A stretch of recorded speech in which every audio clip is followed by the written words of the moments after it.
Saline কাণ্ডে বামেদের বিক্ষোভের দিনেই বন্ধ করে দেওয়া হলো ফার্মা ইমপেক্স ল্যাবরেটরির ওষুধ উৎপাদন। পশ্চিমবঙ্গ ফার্মাসিউটিক্যালস এর পর ফার্মা ইমপেক্স ল্যাবরেটরির ওষুধ উৎপাদন বন্ধের নির্দেশ জারি হয়েছে। স্যালাইন সহ বিভিন্ন ওষুধ রাজ্য সরকারকে সরবরাহ করা ফার্মা ইমপেক্স ল্যাবরেটরি বারুইপুরের সংস্থার কারখানায় সেন্ট্রাল ড্রাগ কন্ট্রোল ও রাজ্য ড্রাগ কন্ট্রোলের পরিদর্শনের পর সিদ্ধান্ত নেওয়া হয়েছে। 21 থেকে 23 পরপর 3 দিন বারুইপুরের ম্যানুফ্যাকচারিং ইউনিটে পরিদর্শনের পর সেন্ট্রাল ড্রাগ কন্ট্রোল ও রাজ্য ড্রাগ কন্ট্রোলের আধিকারিকরা নোটিশ জারি করেন। ফার্মা ইমপেক্স ল্যাবের উৎপাদিত ওষুধে কিছু ত্রুটি পাওয়ায় উৎপাদন বন্ধের নোটিশ দেয়। ত্রুটি সংশোধন না হওয়া পর্যন্ত ফার্মা ইমপেক্স ল্যাবরেটরি ওষুধ উৎপাদন বন্ধ থাকবে। এর আগে মেদিনীপুর মেডিকেল কলেজে প্রসূতির মৃত্যুর পর পশ্চিমবঙ্গ ফার্মাসিউটিক্যালের স্যালাইন ওষুধে নিষেধাজ্ঞা জারি হয়। এদিকে স্যালাইন কাণ্ডের প্রতিবাদে ক্যামাক স্ট্রিটের ড্রাগ কন্ট্রোল অফিস অভিযান করেছে বাম ছাত্র যুবরা। নিজাম প্যালেসে গিয়ে ডেপুটেশন জমা দেন ফুয়াদ হালিম, মীনাক্ষী মুখোপাধ্যায়রা। তাদের অভিযোগ, ল্যাবগুলোতে যাচ্ছে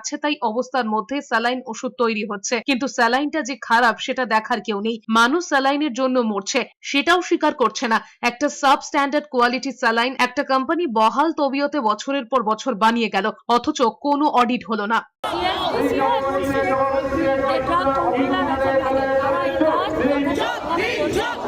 জবাব